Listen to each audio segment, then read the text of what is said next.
Kisah Abu Bakar dipukuli hingga hampir meninggal demi Rasul. Dikutip dari liputan kendalterkini.com. Allahumma sholli ala Sayyidina Muhammad wa ala alihi Sayyidina Muhammad.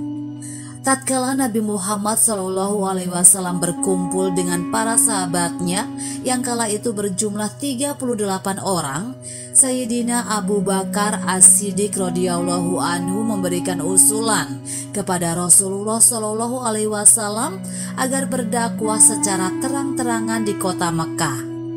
Hal ini karena pada periode awal Nabi Muhammad SAW berdakwah di kota Mekah secara sembunyi-sembunyi.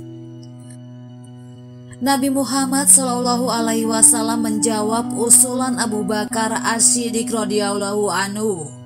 Wahai Abu Bakar, jumlah kita masih sedikit. Akan tetapi Abu Bakar terus-menerus membujuk Nabi Muhammad SAW agar berdakwah secara terang-terangan.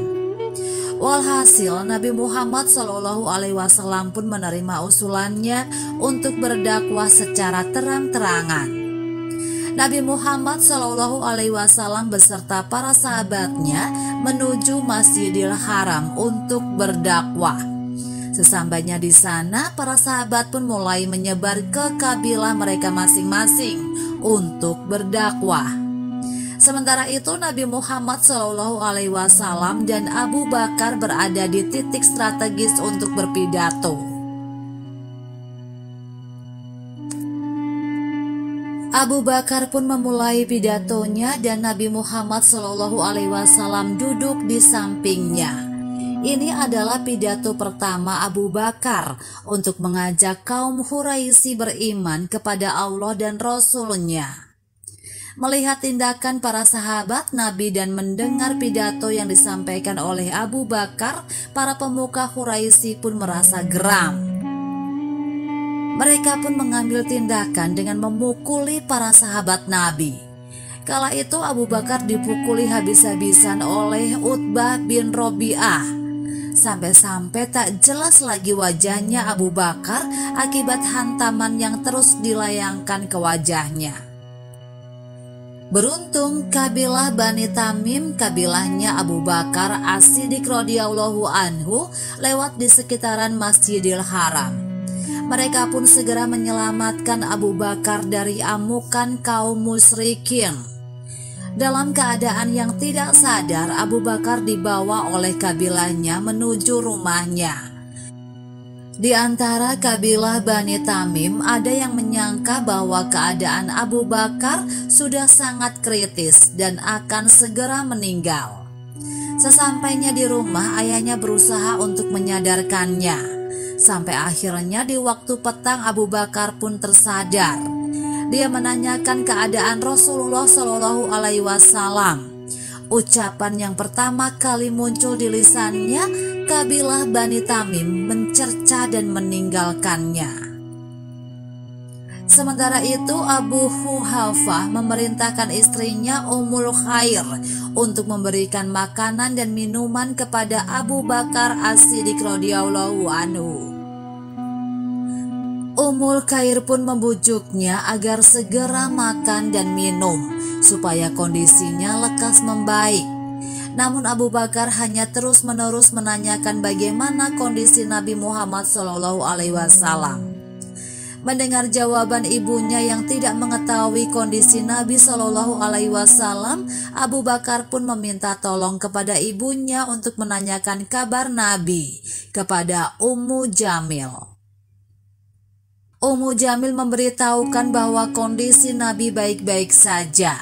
Mendengar jawaban dari Ummu Jamil, Abu Bakar merasa lega, namun kegelisahan dan kegundahan hatinya belum terobati.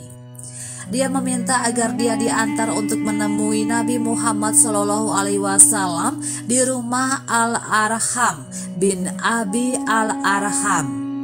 Bahkan Abu Bakar bersumpah tidak akan makan dan minum sebelum berjumpa dengan Nabi SAW.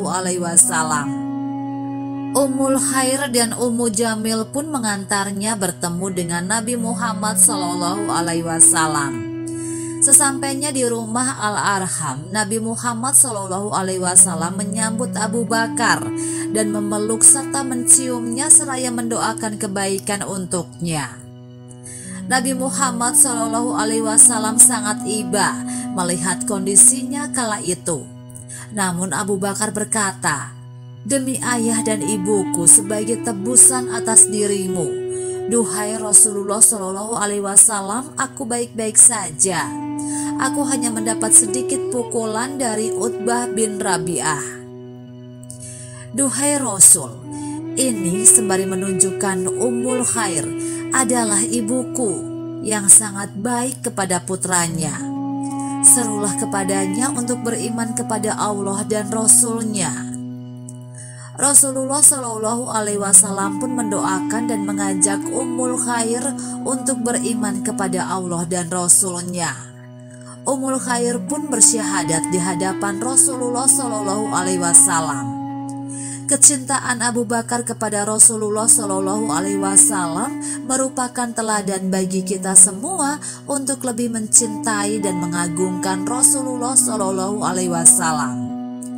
Abu Bakar dikala itu yang dalam kepayahan dan kesusahannya, namun yang ada dalam benaknya hanyalah kondisi dan keadaan kekasihnya, Rasulullah SAW. Semoga kita dapat meneladani Abu Bakar dalam mencintai Rasulullah SAW. Amin. Wallahu a'lam.